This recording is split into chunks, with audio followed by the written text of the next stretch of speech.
नमस्कार साथियों, राजस्थान के इतिहास की क्लास में आप सभी का स्वागत है।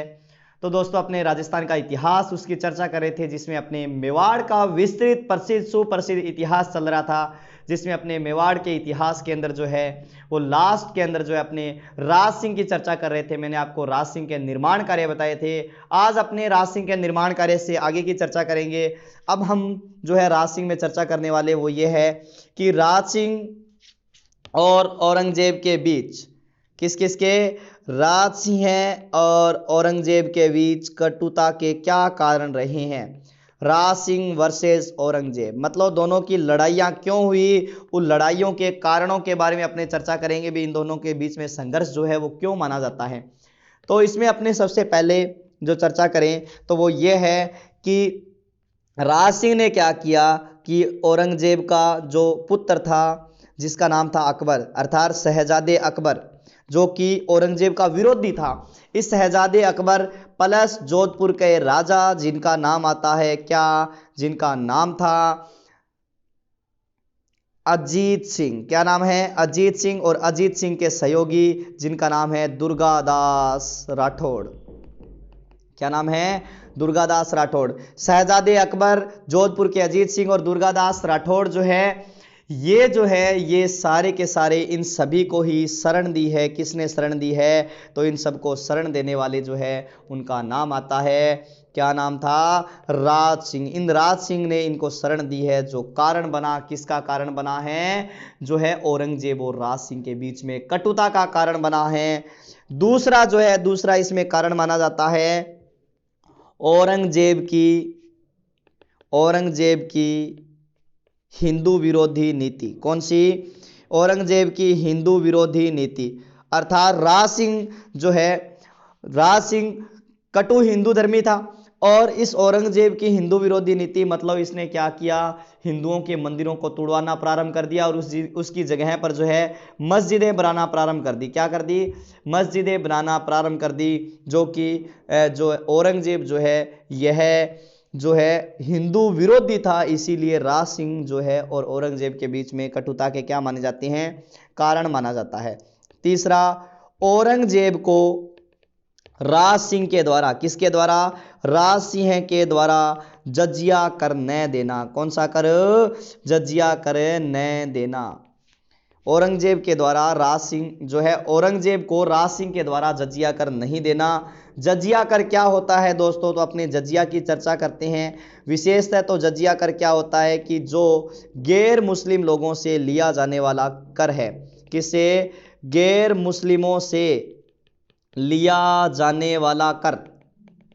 गैर मुस्लिमों से लिया जाने वाला कर जो है वो क्या है? जजिया कर है। जजिया कर क्या होता है कि आप जैसे मान लो कि आप मुस्लिम साम्राज्य में रहने वाले हो, आपका राजा, आपका शासक मुसलमान है और आप हिंदू जनता हो या किसी अन्य धर्म से संबंधित जनता हो, तो वो मुस्लिम राजा क्या है आपसे कर लेगा अपने राज्य में रहने के बदले, जिसको नाम क्या दिया गया है? जजिया कर दिया गया है। जो गैर मुसलमानों से लिया जाने वाला क्या होता है? कर होता है। उसे किस नाम से? जजिया कर के नाम से क्या है? जाना जाता है। गैर मुसलमानों से लिया जाने वाला कर जो है वो कौन सा कर कहलाता है?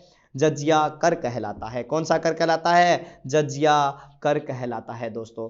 ठीक है, तो जजिया कर भारत में सर्वप्रथम जजिया कर जो है भारत में सर्वप्रथम जजिया कर 712 ईस्वी में मोहम्मद बिन कासिम ने लगाया। मोहम्मद बिन कासिम ने लगाया था।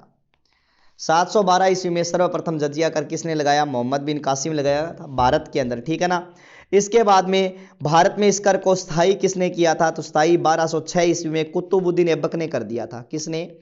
कुतुबुद्दीन ऐबक ने इस कर को क्या कर दिया? स्थायी कर दिया था। तीसरी बात, ब्राह्मणों पर जजिया कर किसने लगाया? क्योंकि यह कर ब्राह्मणों जो है और दिव्यांगों और जो है स्त्रियों से नहीं लिया जाता, स्त्रियों बच्चों से नहीं लिया जाता, तो ब्राह्मणों पर जजिया कर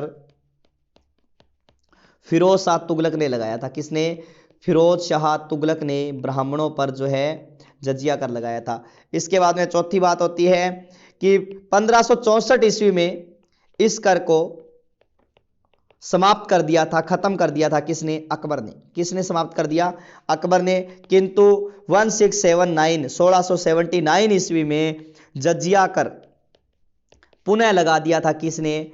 औरंगजेब ने। किसने लगाया है? औरंगजेब ने यह जजिया कर पुनः लगाया है। छठी बात, 1720 ईस्वी में यह कर जो है मोहम्मद शाह रंगीला ने पूर्णतः हटा दिया। मोहम्मद शाह रंगीला ने इसको क्या कर दिया? पूर्णतः हटाया है, पूर्णतः हटा दिया। मोहम्मद शाह रंगीला ने इस कर को 1720 में क्या कर दिया? पूर्णतः हटा दिया। तो विद्यार्थियों, मैंने आपको जजिया की कहानी बता दी है। जजिया कर क्या होता है? गैर मुसलमानों से लिया जाने वाला कर है। भारत में सर्वप्रथम जजिया कर 712 ईस्वी में मोहम्मद बिन कासिम ने लगाया था। किसने लगाया है? मोहम्मद बिन कासिम ने लगाया है। तो दोस्तों ध्यान रखना है इस बात का, ठीक है। एक बात और बता देता हूं, कश्मीर में जजिया कर किसने लगाया ये भी ध्यान रखना। कश्मीर में जजिया कर किसने हटाया? जजिया कर तो जैनालुद्दीन ने हटाया था। किसने? जैनालुद्दीन ने हटाया था। इसीलिए इसे कश्मीर का अकबर कहा जाता है। कश्मीर का क्या कहा जाता है?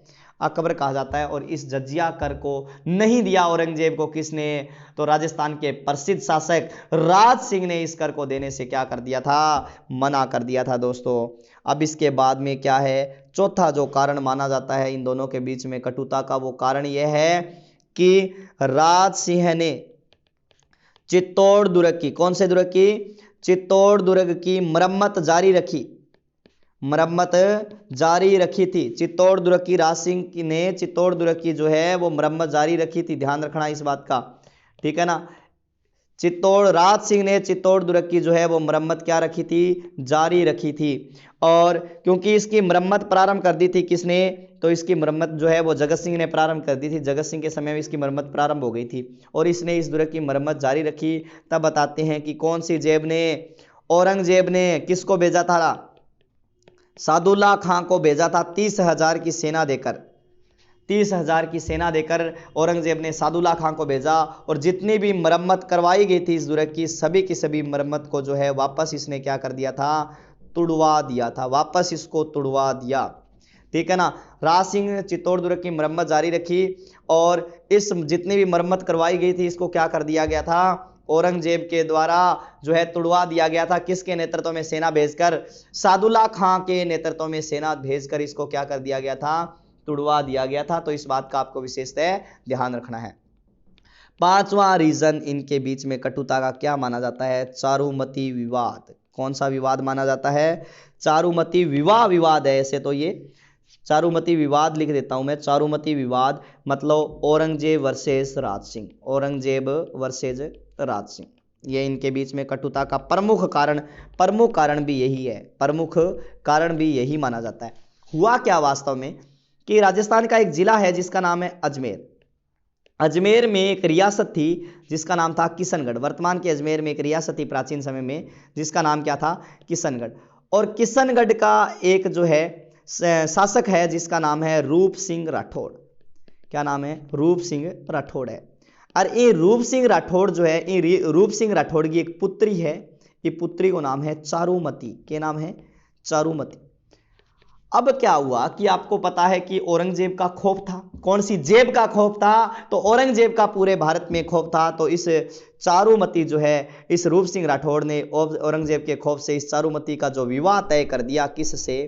भाई ब्याह मांड दियो किंग सागे तय करियो अजय ताई, किंग सागे औरंगजेब सागे, औरंगजेब के साथ में इसका विवाह तय कर दिया। लेकिन भाई अब चारुमती बेचारी परेशान होगी, करे तो के करे, क्योंकि अब इनको तो सगाई जिकी वगैरह है, जिकी औरंगजेब सगा ब्याह तय हो गयो। अब बतावे का चारुमती बीन टाइम में इनू इन्हें कोई मतलब एक दिन कोई फेसबुक पर कोई कांटेक्ट देख रखियो, एफबी पर हूँ बी टाइम में कांटेक्ट वगैरह देख रखियो। राज सिंह का एफबी पर के निकाल लिया, नंबर निकाल लिया, व्हाट्सअप नंबर निकाल लिया और व्हाट्सएप पर बतावे के मैसेज कर दियो। अब मैं SSG मैसेज कि चारुमती राज सिंह ने कह थे आ जाओ, मैं थारा सागा विवाह करूंगी, मेरो ब्याह औरंगजेब सागा तय हो गयो है, पर मैं औरंगजेब सागा ब्याह कौन करवाना चाहूं, ठीक है, थे आ जाओ नहीं तो मैं जहर खा के मर जाऊंगी। इया सी कर गए बतावे के। और राज सिंह ने मैसेज कर दियो कने चारुमती ने वो मैसेज चारुमती ने मैसेज किया था। अब राज सिंह ने वो मैसेज सीन किया। राज सिंह ने वो मैसेज देखा जिसमें चारुमती का मैसेज, बाद में कोई डीपी डापी देखी, ठीक ही है भाई कोई।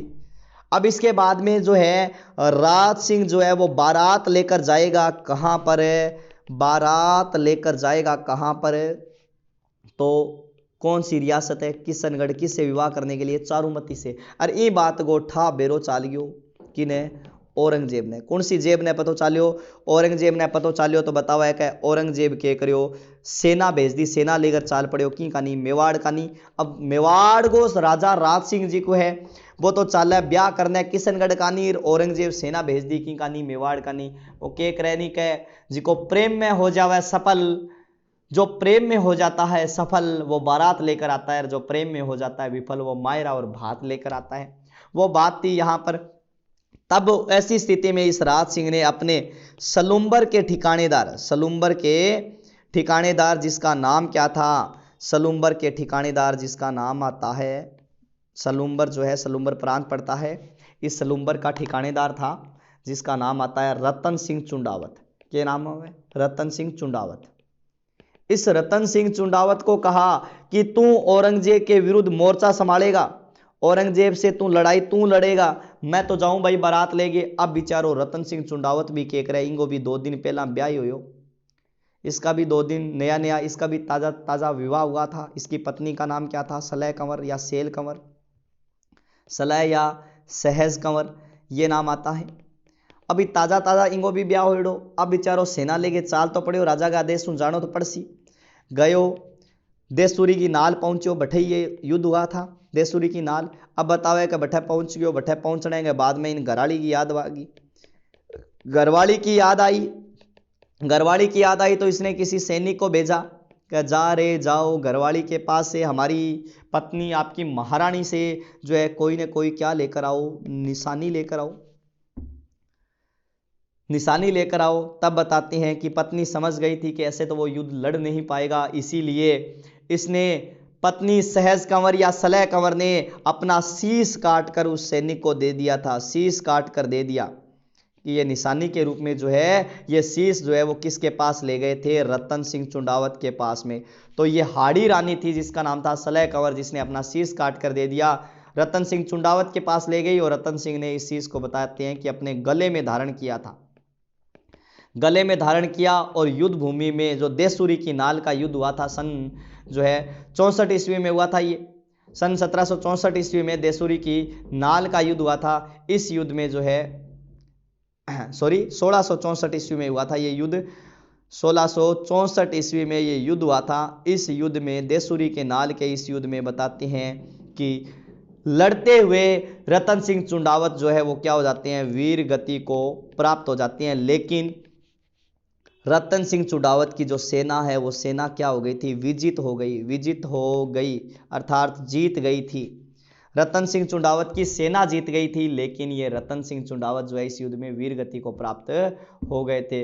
अब भाई राज सिंह के होयो के ना होयो ब्याह ले गए, ब्याह गे आयो एक ना आयो एक सिद्धो आ गयो है, बीन चीज को कोई उल्लेख कौन मिले। अंत में बतावे कि सन 1680 ईस्वी के अंदर किसी अनजान व्यक्ति के द्वारा, अनजान व्यक्ति के द्वारा जहर देने से राज सिंह की क्या हो गई थी, मृत्यु हो गई थी। क्या हो गई, मृत्यु। लेकिन एक चीज और ध्यान रखना आप, जो सलह कंवर है या सहज कंवर है, इस सहज कंवर के बारे में जो है वो मेघराज मुकुल की एक कविता है, मेघराज मुकुल की एक कविता है जिसका नाम है सेनानी। क्या नाम है, सेनानी, जिसमें लिखा हुआ है कि चुंडावत मांगी सिलानी, चुंडावत मांगी सिलानी, सिलानी निशानी को कहते हैं, सर काट कर दियो शत्राणी या शीश काट दियो, शीश काट दियो शत्राणी, शीश काट कर दियो शत्राणी। तो ये जो है मेघराज मुकुल की जो है कविता है जिसके बारे में आपको ध्यान रखना है थोड़ा सा, ठीक है ना। तो और एक इसमें आपको ध्यान रखना है कि राज सिंह ने जो है वो सबसे बड़ी बात, उत्तरी भारत में उस समय औरंगजेब का प्रतिरोध करने वाला एकमात्र राजा था जिसका नाम क्या आता है, राज सिंह आता है। और राज सिंह के बाद में अब राजा नया बनता है जिसका नाम है महाराणा जय सिंह। 1680 से 1698 ईस्वी जय सिंह। जय सिंह की एक ही विशेष बात है जो आपको ध्यान रखना है। पहली बात तो इसका राज्याभिषेक याद रखना है, राज्याभिषेक, राज्याभिषेक इसका जो है वो कहाँ हुआ था? तो इसका राज्याभिषेक माना जाता है कहाँ पर? कुरंजा गांव में। कौन से गांव में? कुरंजा गांव, जो कि कहाँ पड़ता है? राजसमंद में पड़ता है। राजसमंद, कुरंजा गांव राजसमंद में इसका क्या हुआ है? राज्याभिषेक हुआ है। ठीक है। इसने जयसमंद का झील का निर्माण करवाया था, ध्यान रखना। महाराणा जय सिंह ने जयसमंद झील का निर्माण करवाया। जयसमंद झील का निर्माण करवाया। कब करवाया? सन 1687 ईस्वी में इसने जयसमंद झील का निर्माण करवाया है। कौन सी झील बनवाई है इसने? जयसमंद झील बनवाई है। देखो दोस्तों, ये जयसमंद झील है। जयसमंद झील में 7 टापू है।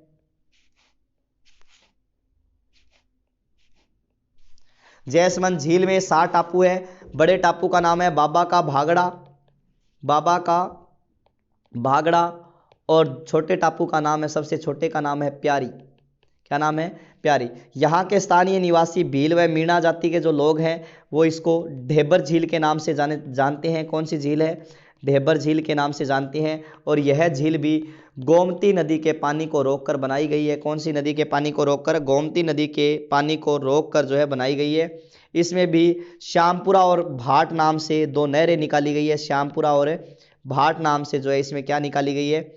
2 नहरें निकाली गई है इसी झील के किनारे। ठीक है। पहली बात तो ये ध्यान रखना कि एशिया की दूसरी सबसे बड़ी एशिया की दूसरी सबसे बड़ी ताजे मीठे पानी की झील है। एशिया की दूसरी सबसे बड़ी ताजे मीठे पानी की झील है, जिस झील का नाम क्या है? जयसमंद झील है। ठीक है ना। झील का नाम क्या है? जयसमंद झील है। इसी झील के किनारे जो है, ध्यान रखना, दूसरी सबसे बड़ी है तो प्रथम कौन सी है? प्रथम गोविंद सागर झील है, जो एचपी हिमाचल प्रदेश में है। कौन सी है? गोविंद सागर झील है प्रथम। गोविंद सागर झील है प्रथम। और इसी झील के किनारे आपको ध्यान रखना है चित्रित हवा महल है। क्या है? चित्रित हवा महल है इसी झील के किनारे। इसी झील के किनारे चित्रित हवा महल बना हुआ है। और इसी झील के किनारे रूठी रानी का महल भी है। कौन सी रानी का? रूठी रानी का महल भी बना हुआ है जयसमंद झील के किनारे। और इसी झील के किनारे ध्यान रखना आइलैंड रिसोर्ट होटल है। आइलैंड रिसोर्ट होटल भी इसी झील के किनारे बना हुआ है। तो ये महाराणा जयसिंह के द्वारा बनवाई गई कौन सी झील है? जयसमंद झील है, जिसके बारे में आपको ध्यान रखना है। ठीक है दोस्तों। जयसिंह ने क्या किया था? जयसिंह ने 21 जून 1681 ईस्वी को 21 जून 1681 ईस्वी को औरंगजेब से संधि कर ली थी। किससे? औरंगजेब से क्या कर ली थी? संधि कर ली थी, जो कि मेवाड़ मुगल दूसरी संधि है, द्वितीय संधि है। मेवाड़ मुगल दूसरी संधि है, जिसमें बताते हैं कि जयसिंह ने जजिया करके बदले। किसके बदले? जजिया के बदले मेवाड़ के कस्बे, जिसमें नाम आता है बदनौर पुर मांडल, ये तीनों के तीनों जो है वो तीनों के तीनों किसको दे दिए थे? मुगलों को दे दिए थे। तीनों के तीनों मुगलों को दे दिए थे। तो जयसिंह 21 जून जो है 1681 को औरंगजेब से संधि कर ली, मेवाड़ मुगल द्वितीय संधि के नाम से। जजिया के बदले बदनौरपुर और मांडल जो है, ये 3 क्षेत्र जो है वो किसको दे दिए गए थे? मुगलों को दे दिए गए थे। किसके द्वारा? जयसिंह के द्वारा। किसके द्वारा? महाराणा जयसिंह के द्वारा। महाराणा जयसिंह कंप्लीट होते हैं, इसके बाद में आता है महाराणा अमर सिंह सेकंड। महाराणा अमर सिंह सेकंड 1698 ईस्वी से लेकर 1710 ईस्वी। 1698 ईस्वी से लेकर 1710 ईस्वी तक जो है शासन रहता है वो किसका रहता है? महाराणा अमर सिंह का रहता है। महाराणा अमर सिंह की एक ही विशेष बात है कि इनके समय में त्रिपक्षीय संघर्ष हुआ था, समझौता हुआ था। कौन सा समझौता? त्रिपक्षीय समझौता हुआ था। इस समझौते में हुआ क्या कि वास्तव में क्या था त्रिपक्षीय समझौता, तो इसकी चर्चा करेंगे। तो ध्यान रखना कि औरंगजेब के 4 पुत्र थे। कौन सी जेब के? औरंगजेब के 4 पुत्र है, जिसमें नाम आता है मुअज्जम, आजम, कामबख्श और अकबर। मुअज्जम, आजम, कामबख्श और अकबर। इन 2 पुत्रों के बीच में, मुअज्जम और आजम के बीच में एक संघर्ष हुआ था। उत्तराधिकारी संघर्ष के नाम से जाना जाता है। कौन सा संघर्ष हुआ है? उत्तराधिकारी संघर्ष हुआ है, जिसमें 1707 में दोनों के बीच में जाजाऊ का युद्ध हुआ। कौन सा युद्ध हुआ? जाजाऊ। ये आगरा के निकट ही एक स्थान पड़ता है। इस संघर्ष में बताते हैं कि मारवाड़ के राजा अजीत सिंह ने और जयपुर के किसके? जयपुर के सवाई जय सिंह ने, किसने? सवाई जय सिंह ने मुअज्जम का इस आजम का साथ दिया।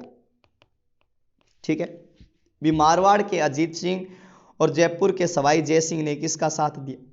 आजम का साथ दिया था। लेकिन इस युद्ध में जीत कौन गया? मुअज्जम जीत गया। और मुअज्जम जो है, ध्यान रखना, मुअज्जम बहादुर शाह के नाम से राजा बना। किस नाम से? बहादुर शाह के नाम से क्या बन गया? राजा बना। मुअज्जम बहादुर शाह के नाम से क्या बना? राजा बना। जैसे ये राजा बनते ही इसने मारवाड़ के अजीत सिंह को राजगद्दी से हटा दिया और जयपुर के सवाई जय सिंह को राजगद्दी से हटा दिया था।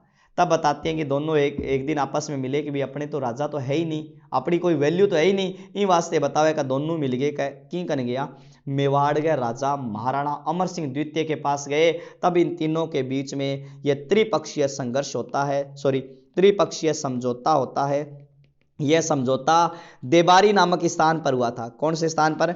देबारी नामक स्थान पर हुआ था। इसीलिए इसको किस नाम से? देबारी समझौता कहा जाता है। कौन सा समझौता? देबारी समझौते के नाम से जाना जाता है। पहला, दूसरा और तीसरा, तीन पक्षों के बीच में यह देबारी नामक स्थान पर समझौता हुआ। किस नाम से उल्लेख है? देबारी समझौते के नाम से इसे जाना जाता है। ठीक है ना।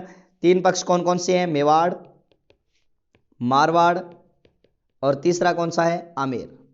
कौन सा? आमेर। मेवाड़ का राजा कौन है? अमर सिंह सेकंड है। मारवाड़ का कौन है? अजीत सिंह है। और आमेर का कौन है? सवाई जय सिंह है। सवाई जय सिंह है। ठीक है ना। मेवाड़ का अमर सिंह सेकंड, मारवाड़ का अजीत सिंह और जो है आमेर का कौन है? सवाई जय सिंह है। और इस समझौते के तहत तीन बातें तय हुई थी, तीन विवाह हुए थे, संपन्न हुए थे, जिसमें अमर सिंह द्वितीय ने कहा, जो है अमर सिंह सेकंड ने कहा कि मेरी पुत्री है जिसका नाम क्या है? चंद्रा कुंवरी। क्या नाम है? चंद्रा कुंवरी। इस चंद्रा कुंवरी का विवाह अगर सवाई जय सिंह अपने साथ कर ले और जो पुत्र हो उसको अगर आमेर का भावी राजा बनाए तो मैं आपकी हेल्प करूंगा, मदद करूंगा। तो इस बात को स्वीकार कर लिया। किसने? जय सिंह ने। अर्थात अमर सिंह की पुत्री चंद्रा कुंवरी का विवाह किसके साथ करवा दिया गया? जय सिंह के साथ करवा दिया गया। किसके साथ? जय सिंह के साथ करवा दिया गया। ठीक है। इसी समझौते के तहत अजीत सिंह सोचो कभी अपनी बेटी बैठी है, सगे कांटो काट दिया बस।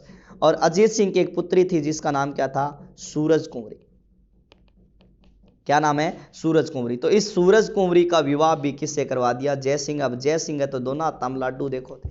इसका विवाह जो है वो सूरज कुंवरी का भी किससे करवा दिया था? सवाई जय सिंह से करवा दिया था। और नोट ध्यान रखना है, अजीत सिंह की दूसरी पुत्री थी जिसका नाम था इंदिरा कुंवरी। और इस इंदिरा कुंवरी का विवाह जो है लगभग 1715 ईस्वी के आसपास हुआ था। किससे?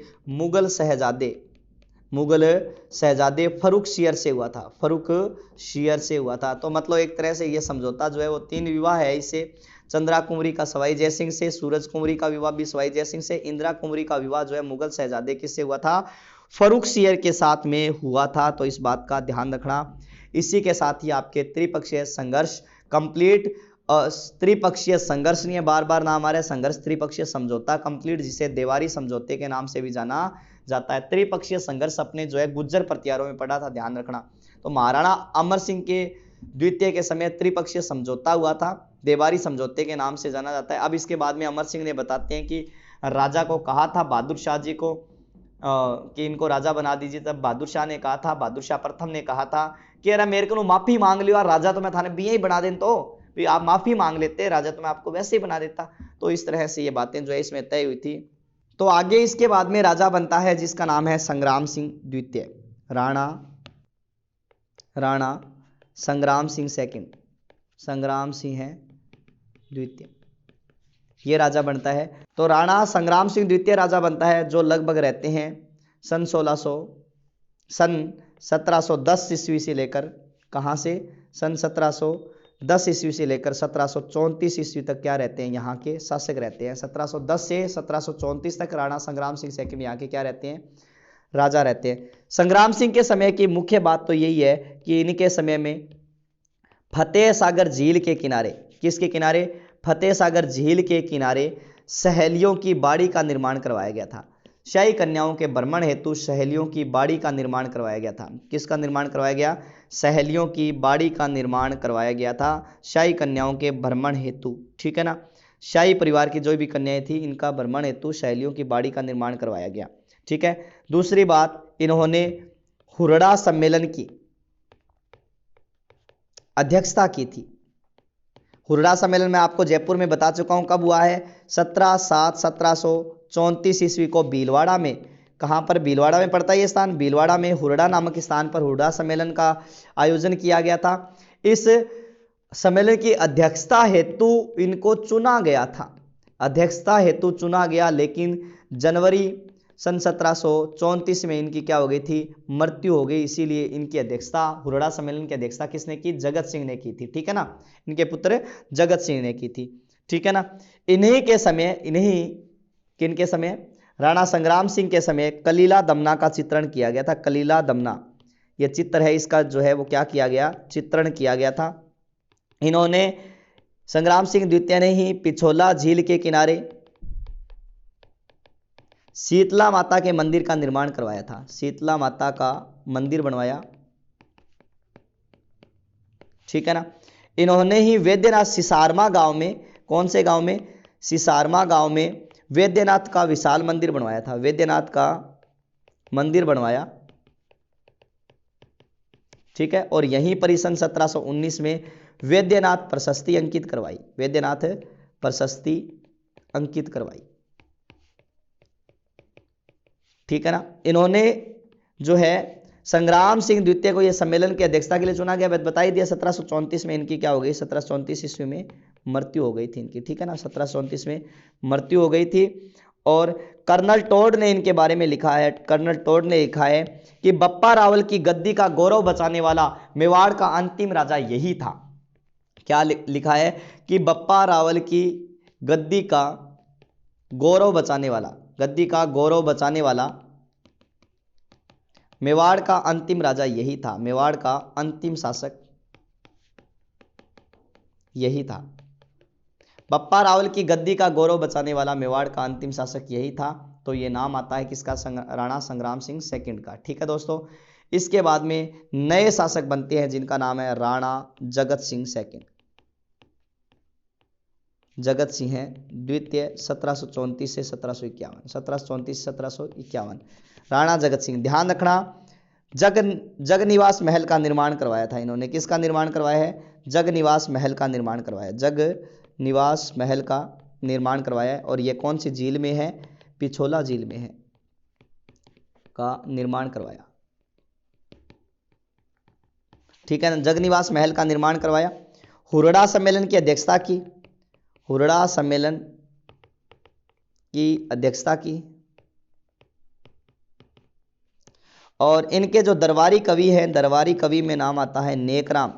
क्या नाम आता है, नेकराम, जिन्होंने जगत विलास नामक ग्रंथ की रचना की थी, जगत विलास की रचना की थी। और ध्यान रखना, एक बार प्रश्न आया था कि सन 1739 में, क्या प्रश्न आया देखो, कि 1739 ईस्वी में दिल्ली पर नादिर शाह का आक्रमण हुआ। किसका, नादिर शाह का आक्रमण हुआ। उस समय मेवाड़ के शासक कौन थे, मेवाड़ के शासक कौन थे, तो ध्यान रखना उस समय मेवाड़ के शासक कौन हैं, तो राणा जगत सिंह सेकंड है। जब 1739 में दिल्ली पर किसका आक्रमण हुआ था, नादिर शाह का आक्रमण हुआ था। तो इसके साथ ही राणा जगत सिंह कंप्लीट है। 1734 1751 जगत निवास महल पिछोला झील में बनवाया, हुरड़ा सम्मेलन की अध्यक्षता की, दरबारी कवि नेकराम जगत विलास ग्रंथ की रचना की है। 1739 में दिल्ली में पर नादिर शाह का आक्रमण हुआ और उस समय मेवाड़ का शासक कौन था, तो यही थे। इसके बाद में राजा बनते हैं जिनका नाम आता है प्रताप सिंह सेकंड, प्रताप सिंह सेकंड, जो 1751 से लेकर 1754 तक राजा रहते हैं, कोई इंपॉर्टेंट बात नहीं है। इसके बाद में राज सिंह सेकंड नाम का राजा बनते हैं जो 1754 से लेकर 1761 तक राजा रहते हैं, कोई इंपॉर्टेंट बात नहीं है। इसके बाद में महाराणा अरि सिंह द्वितीय नाम से राजा बनते हैं जो 1761 से लेकर 1773 तक राजा रहते हैं, कोई इंपॉर्टेंट बात नहीं है। इसके बाद में महाराणा हमीर सेकंड राजा बनते हैं जो लगभग 1773 से लेकर 1778 तक राजा बनते हैं, कोई इंपॉर्टेंट बात नहीं है। इसके बाद में जो राजा बनते हैं उन राजा का नाम है राणा भीम सिंह, राणा भीम सिंह सेकंड, राणा भीम सिंह सिसोदिया कह सकते हो, सेकंड नहीं है सिसोदिया है, जो लगभग सन 1778 ईस्वी से लेकर 1828 तक राजा रहते हैं। राणा भीम सिंह सिसोदिया के बारे में अपने चर्चा करेंगे कल, क्योंकि इन्हीं की पुत्री है जिनका नाम है कृष्णा कुमारी, और इतिहास में कृष्णा कुमारी विवाद क्या था उसकी चर्चा अपने कल करेंगे। लिए आज के लिए इतना ही। Thank you for today. मिलते हैं कल एक नए जोश, नए उत्साह और राणा भीम सिंह के साथ। थैंक यू, धन्यवाद।